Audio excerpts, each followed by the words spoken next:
My friends, good day. It is very difficult to list all the mistakes that were made by the pilots of Pakistan International Airlines Flight 8303. It's May 2020, the time of COVID, remember. Air traffic is slowly resuming in Pakistan after a few weeks of interruption. And we have this Airbus A320 coming down from Lahore in the north of the country to Karachi. There are 99 people on board.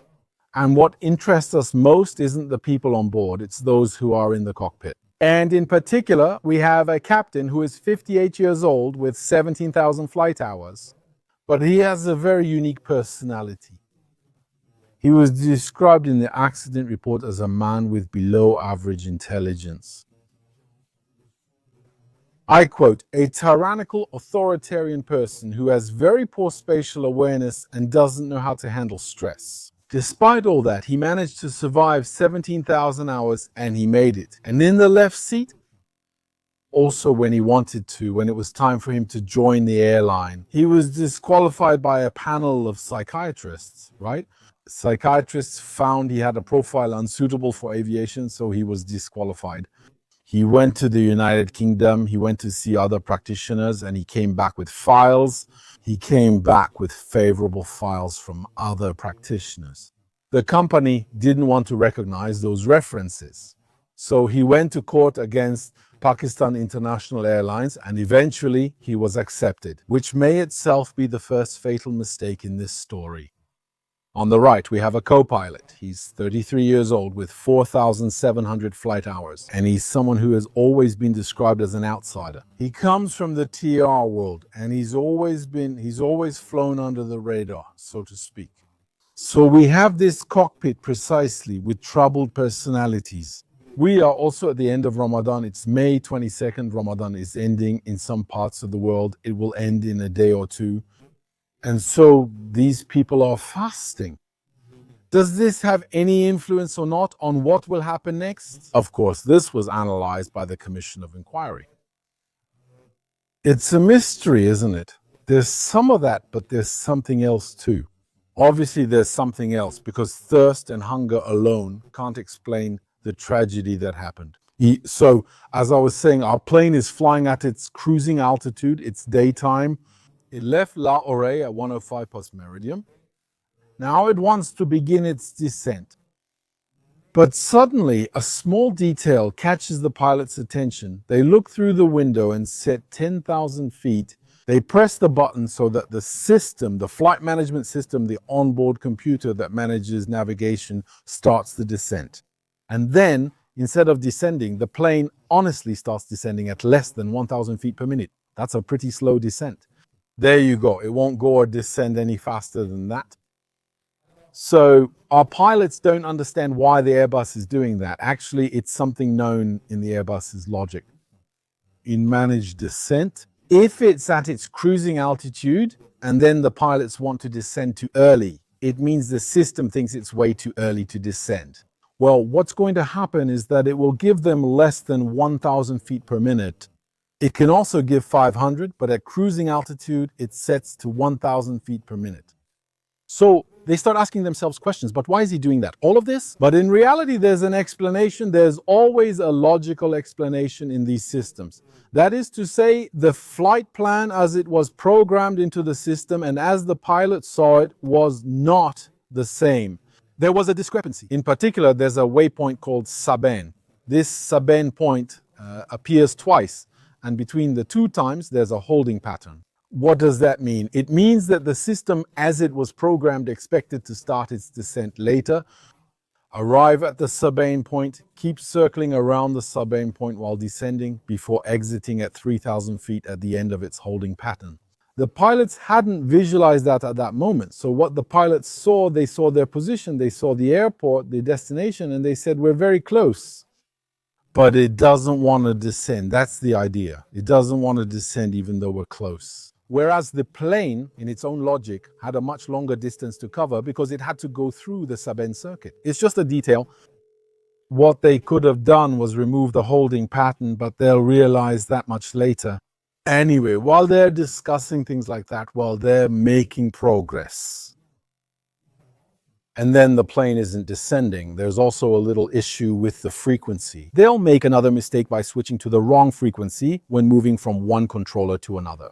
So for several minutes, we try to contact them, but in the end, they don't respond. Then a controller finally manages to contact them on frequency 121.5, which is the universal emergency frequency in aviation. So they get back in contact. And then what the captain is going to do, he's going to make a decision. To dive, he's going to decide to make an aggressive descent. So, still on the autopilot, he's going to change the descent mode. He's going to set it to open descent. So the open descent mode is a very particular mode that allows for quite aggressive descents. In reality, what the plane will do is it will completely reduce the throttle. It will go to idle, to flight idle, and then it will dive to reach a target speed. What is the target speed? So here, the pilots set a fairly high speed so that it dives properly, so that it reaches a high speed. And at that moment, well, there you go. It will fall very quickly. So they begin this. And so at that moment, they're going to bypass somewhere. I used Boeing terminology on purpose, but it makes sense. They're going to bypass somewhere. The vertical navigation of the aircraft, there's no vertical navigation on Airbus. The concept exists, but we don't use the vertical navigation label or terminology like we would on a Boeing. But there you go. You understand the logic. The planes navigate on the lateral plane and on the vertical plane. So what's happening is that the plane is falling. Now rapidly gaining speed. What they're also going to do at some point is deploy the spoilers. They're going to extend those surfaces on the wings there to disrupt. Increase lift to accelerate descent. And then at some point they even decide to lower the landing gear to drop even faster. And none of that was necessary because a fall like that will make the plane drop very quickly. Passengers are uncomfortable. The plane is noisy and loose. It looks weird, it looks ugly, and it's even dangerous, even though there's nothing forcing you to do that. But somehow there's a stubbornness on the part of the pilots, especially the captain, to land no matter what. So during this very steep descent, the controllers start talking among themselves. They'll say, "Did you see that? He's coming down really fast." And they have this perception that he wants to land from that profile. It doesn't seem possible. But one thing you need to know is that controllers have no authority over pilots. Controllers don't fly the plane. Controllers are there to streamline, expedite, and secure the traffic to make sure two planes don't collide. For example, they're not there to help fly or actually fly a plane or to make decisions in place of the pilot. After all, he's the one in command. So they try discreetly to dissuade. One of them says to him, "Are you comfortable there for your descent?" And the captain replies, "Yes, it's fine. There's no problem." Later on, there's a controller who says to him, "Don't you want to do an orbit?" "You don't want to?" Doing a 360 just means you clear out. You do a 360. So a big loop that lets you go down, lose latitude, speed, all that calmly. He refuses. In reality, somewhere psychologically, since he's a very stubborn, very tyrannical personality, isn't he? He will perceive this concern from the controllers as a kind of challenge. At some point, he'll tell the co-pilot, the guy on the right, it's going to surprise them what we're going to do. And he couldn't have been more right. That means every time we told him or suggested he do something else, well, he wouldn't. I'll show them. They want this? Fine. I'll prove what I'm made of and that I'm at the top of my game. With that, they end up discovering that there's a weighting pattern, that there's a holding circuit at Subtle Point. So they're going to remove it. They're going to go and say, yes, it needs to be removed.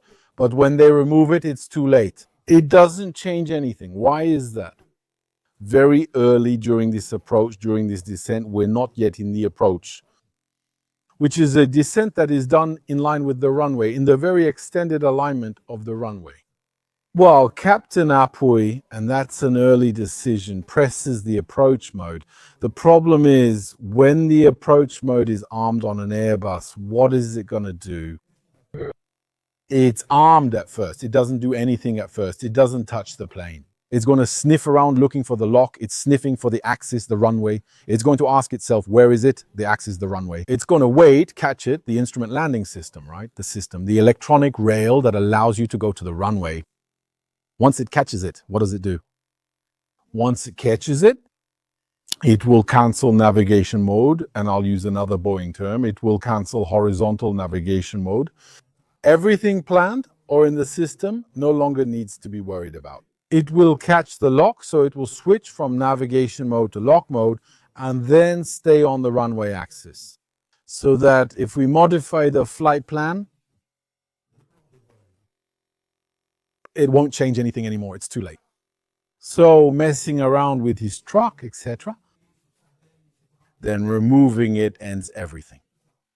The plane is already aligned with the runway and following it, so you no longer need to adjust the flight plan. So you see, there is a succession like that of, and at some point they're a little surprised, they're a little amazed. Even the co-pilot thinks it's a mistake, and then something needs to be done. So, as I was saying, he keeps descending, and at that point, the controller really starts to worry. At that point, he's seriously worried.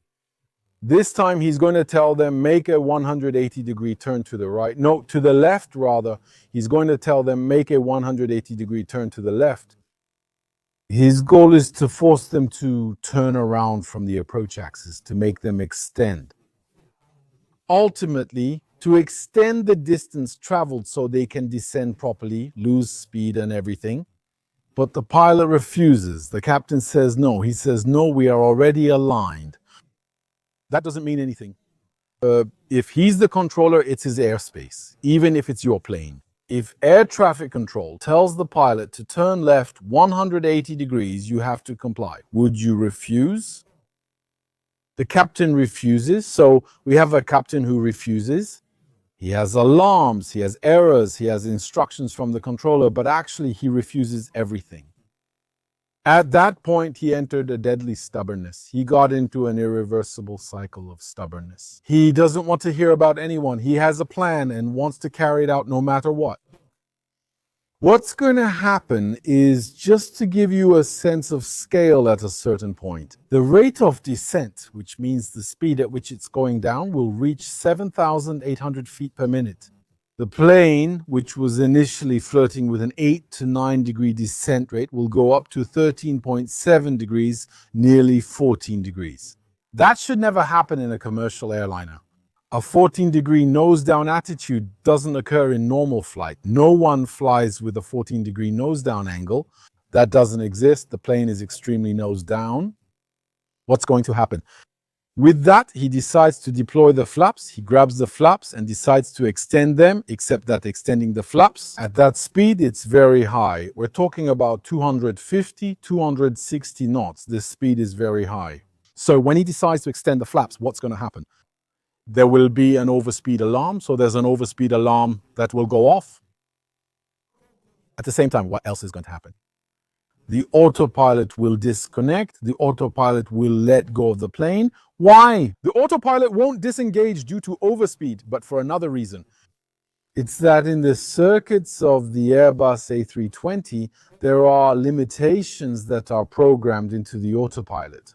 If it reaches them, it's considered a bug, there's an error, something abnormal, and the autopilot must now disengage. That means it's an automatic deactivation. If the autopilot has to command a dive greater than 13 degrees, it's considered in the control chain that something abnormal is happening.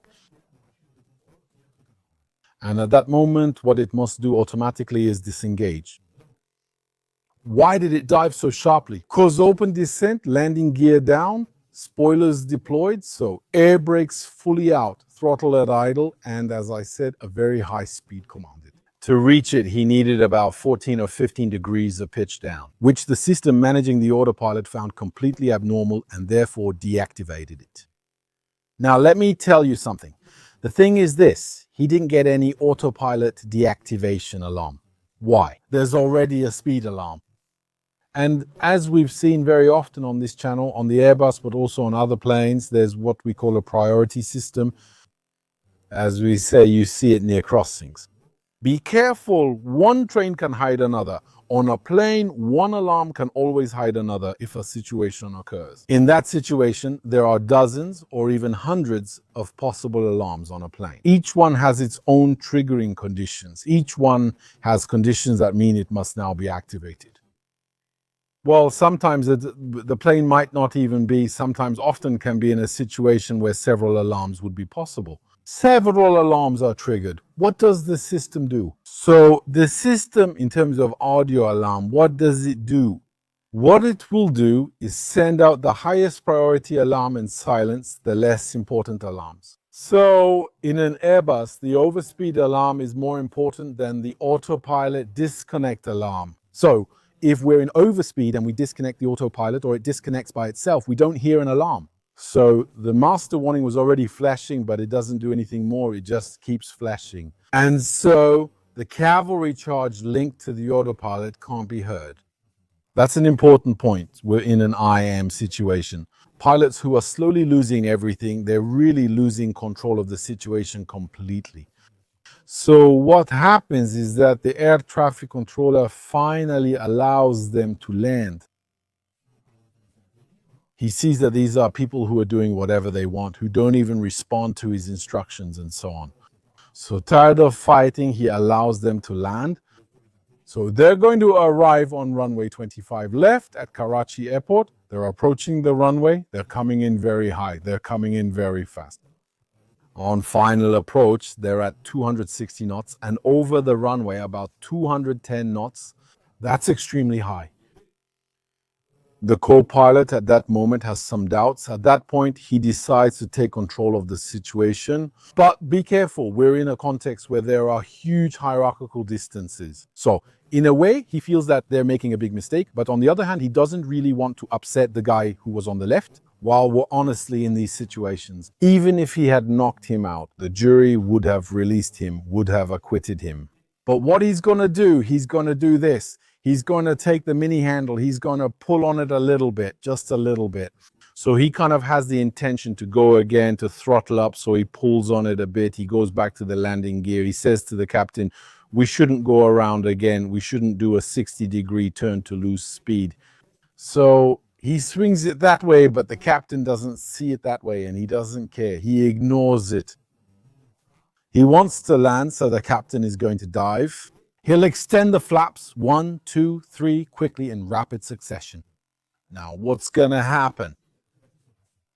On approach, if we look at the alarms that will go off at that moment, we have what's called the ground proximity warning system.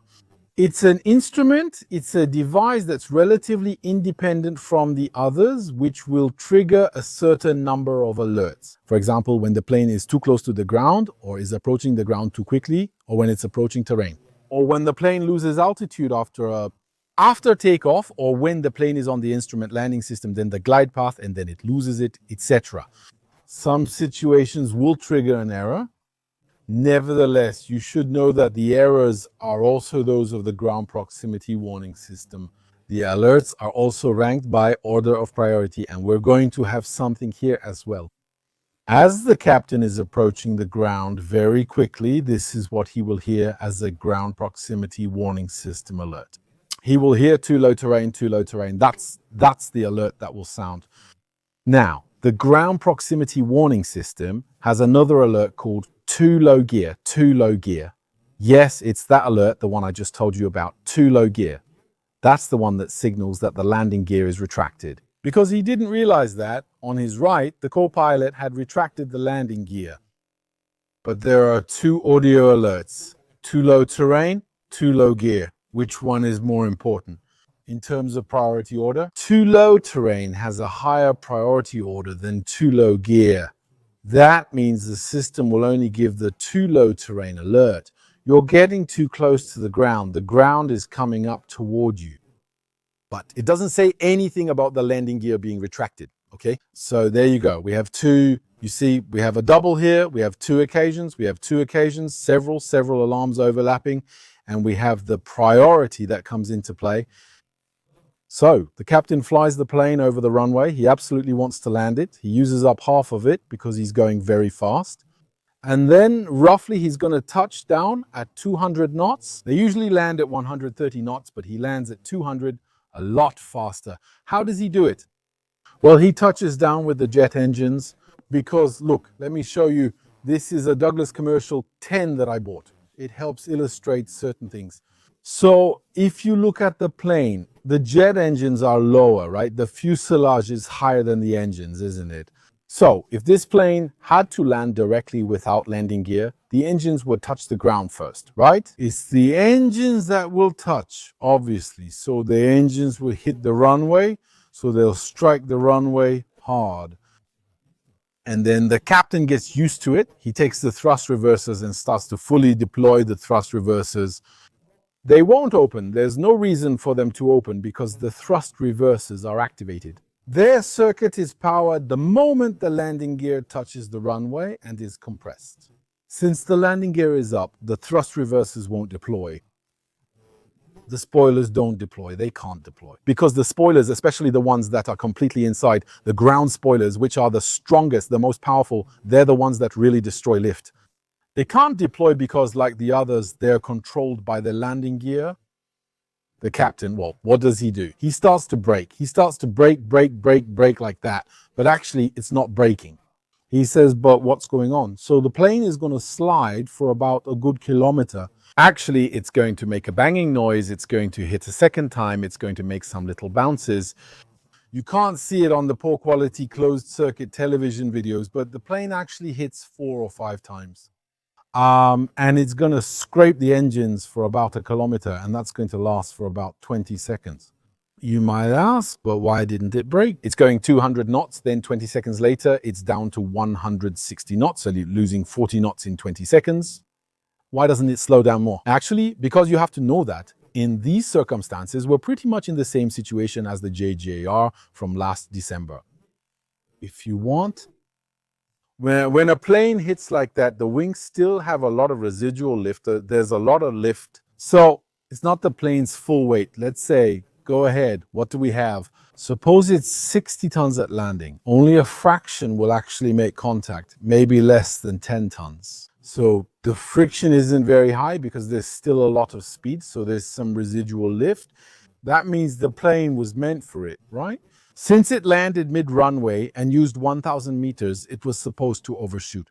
Then it might have been a go-around underrun incident and crashed. So the pilots at that moment decide, they say, given where we are, let's go around. So the throttles are pushed all the way forward. They pull on the side stick. Boom. The plane takes off at 160 knots, a higher than normal speed for an Airbus due to its inertia. Well, what it's going to do is quickly climb into the air. The controllers say, wow, did you see that? He hit everything and landed on the landing gear. For him, the runway is covered in oil for a kilometer, right? And with metal parts and everything. And the plane starts to climb. So they made a lot of mistakes, huh? This time, well, it's screwed. This time there are a lot of mistakes and everything. But the engines were mortally damaged. The engines, well, they took a hit because when they scraped over that long distance, their oil network was torn. So they lost oil. They lost almost all of it. We're talking about 60 to 80% of the oil amount being gone. So they're running, but there's no lubrication. So the plane accelerates down the runway and goes into landing. Finally, he's trying to retract it. He probably doesn't need to retract it. By the time he wanted to retract it, he realizes it's not there. Well, that it was already retracted. So he turns around. Actually, they missed a chance to get out of it. Because if you look almost along the axis of runway 25 left and go slightly to the left of it, there's a runway oriented at 26, almost parallel then to that one from a military base. It's hard to see. It's 3,000 meters, 3 kilometers away. They had their chance. They aimed for that runway on the first try, but well, we can't expect that from this team. Isn't it about making a good decision that day? So he's going to take a right turn. And what they're going to do is they're going to want to make a circuit. That means getting lined up on the runway, go into the downwind leg, so make a U-turn and then come back, line up to land. It's a strange idea considering the circumstances. The air traffic controller tells them to climb to 3,000 feet, so they throttle up and do so. Suddenly, there's the engine. One of the engines starts to show serious signs of weakness. So the left engine is number one.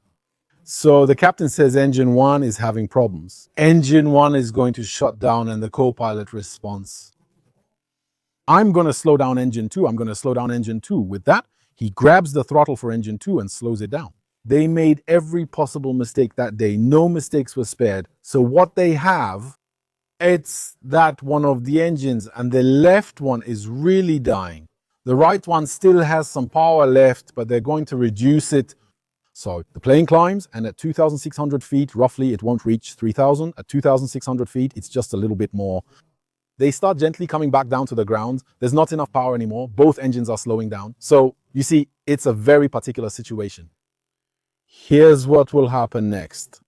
The left engine is going to give out. You should also know one thing, which is that when they crashed, the electrical generators were severely damaged.